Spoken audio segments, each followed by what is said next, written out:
Hi. Hello, everybody. Why am I not feeling it today? I think I need water.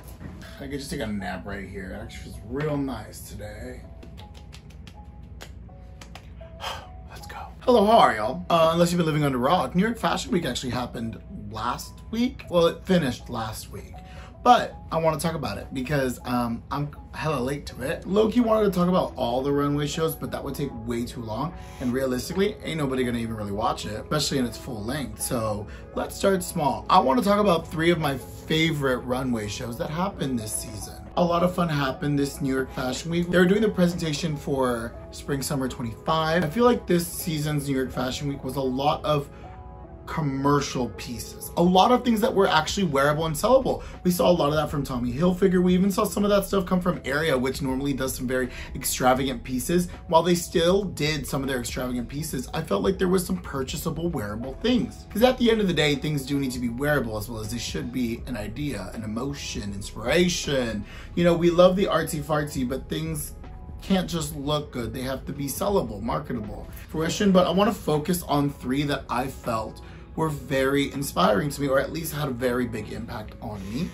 There was about like 4 or 5, if I'm being honest, that I quite enjoyed, but these were the 3 that I like to do the Alyssa Edwards quote. If this was a pageant, who would be the 3? What were the 3 runway collections that would make it to the finale? Very a la RuPaul's Drag Race, I guess. I want to start with Willy Chavaria, America. I debated on doing a standalone review and opinion on this runway, but I thought about bringing it up with this is a good exemplification of how commercial pieces could still have an inspiration and an emotion. Willy Chavaria really did a good job of encapsulating his view of America and the way that he views the world.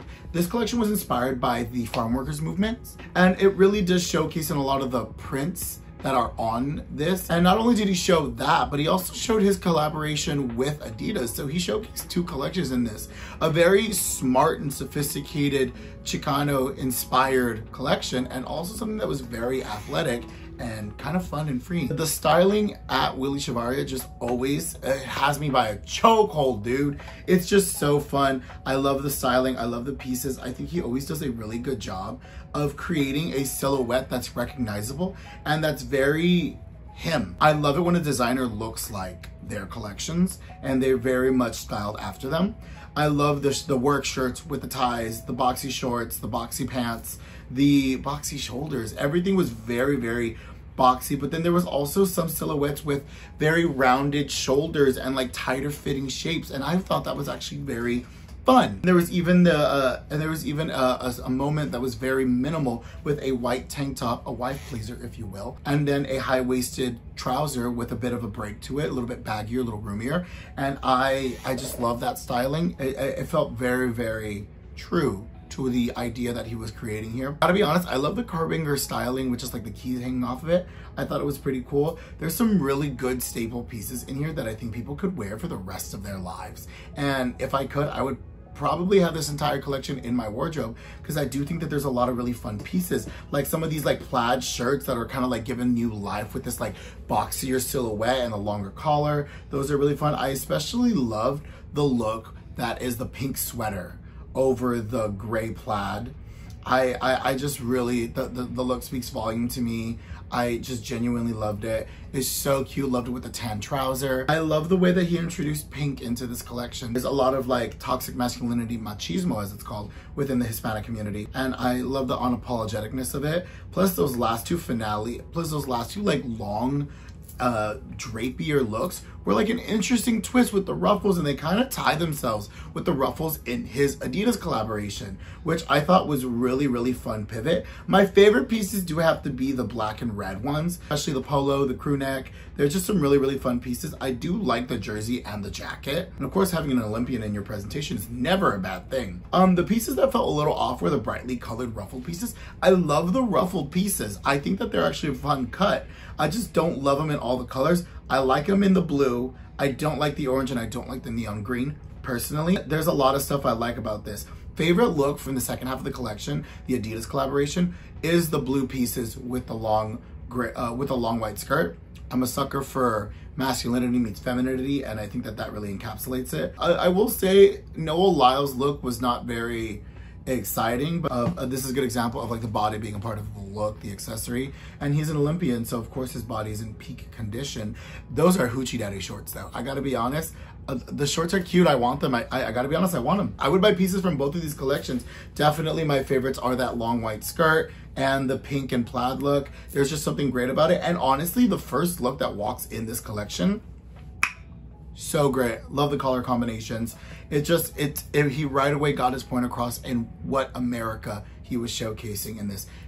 Love this runway. 9 out of 10. Only because I wish I could have seen more of that first half rather than it getting split into two. But I do like that he showcased it. I kind of wish that the styling for his Adidas collaboration was more like his brand a little bit, and we did see pieces of that. We did see some that did feel like the same vibe and energy, but I would have loved a little bit more unity. It is like a stark change, not just in color, but also cut. Those neon ruffle pieces just really aren't doing it for me, if I'm being honest. That's why it's not a 10 out of 10. Now, if we want to talk about a 10 out of 10, Alaya. Oh my God, Alaya. First of all, showcasing in, what is this museum called? Solomon R. Guggenheim Museum. Gorgeous. I'm really obsessed with these flouncy spiraled skirts. They're just everything to me. There's so many unique sewing techniques used in this collection that really excited me. Some of the pieces that I really felt attached to were these pants that had were a very unique silhouette, sort of like came out like a flounce and then bagged under. The mini skirt and coat moments were just so gorgeous and effortless in such a unique way. I don't think I've ever seen a flouncy skirt paired with a long coat like this, and I think the presentation really lent itself to it. The color palette was overall very minimal. I like the touches of the different shades of blue, and especially love the shades of pink.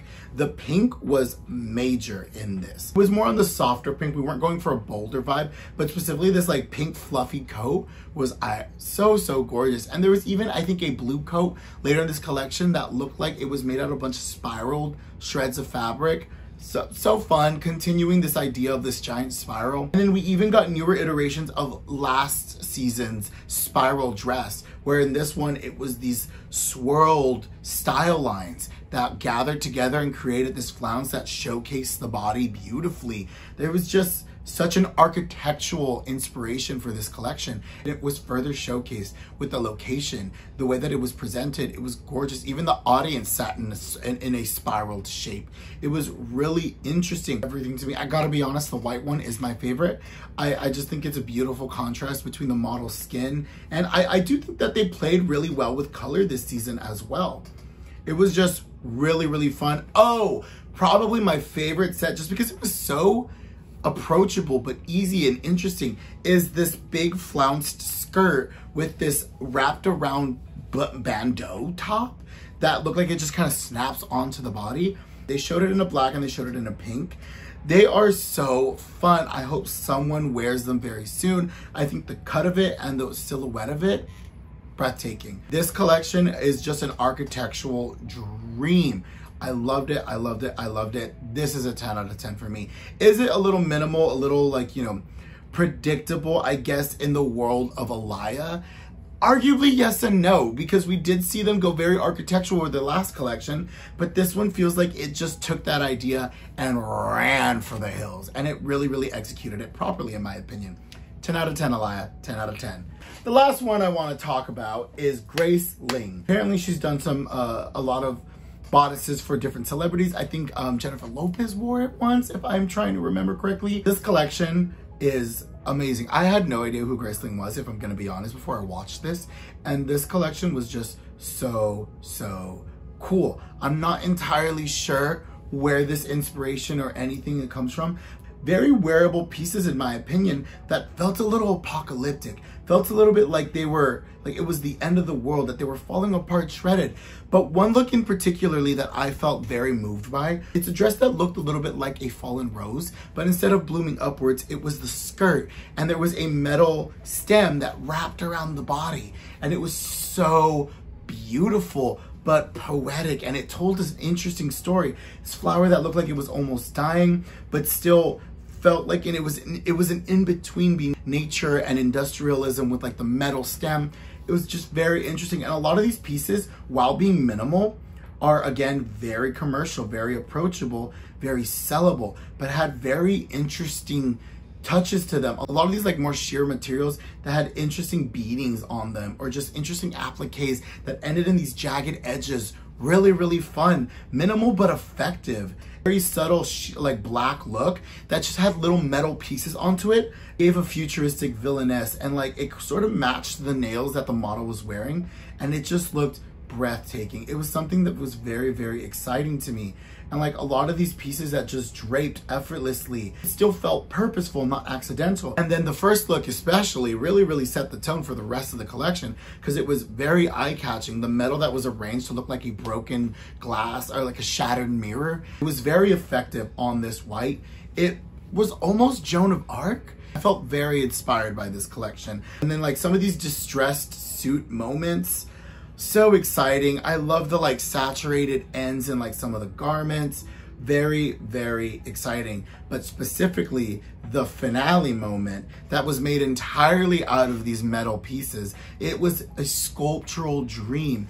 This sort of whirlwind of metal thorns that wrapped around the body that had birds sticking off of them. This is a good example of where I feel fashion and art fully meshed together and created this beautiful moment. I'm very intrigued by Grace Liang. I want to see more from them. I want to see what else in the future, because the idea of sculptures being worn is something that I've always loved, that has become a thing in fashion. It's really reminded me of like some of Wu Pei's more structural pieces, and I'm just in love with this. 10 out of 10. This is exciting. I just love a collection where there's art and commerciality, very wearable pieces, but things that are editorial and breathtaking. Well, that pretty much wraps up my top 3. All in all, this New York Fashion Week, I felt very, very inspired by a lot of the more wearability while still having fun. With that, I'm gonna go. It's been real. It's been fun. My name's Angel. You can find me down below anywhere. If you want to see more of me, follow my Instagram, like the video, comment, subscribe. Take care, have fun, stay fashionable, stay stylish, drink your water, and I'll see y'all next week.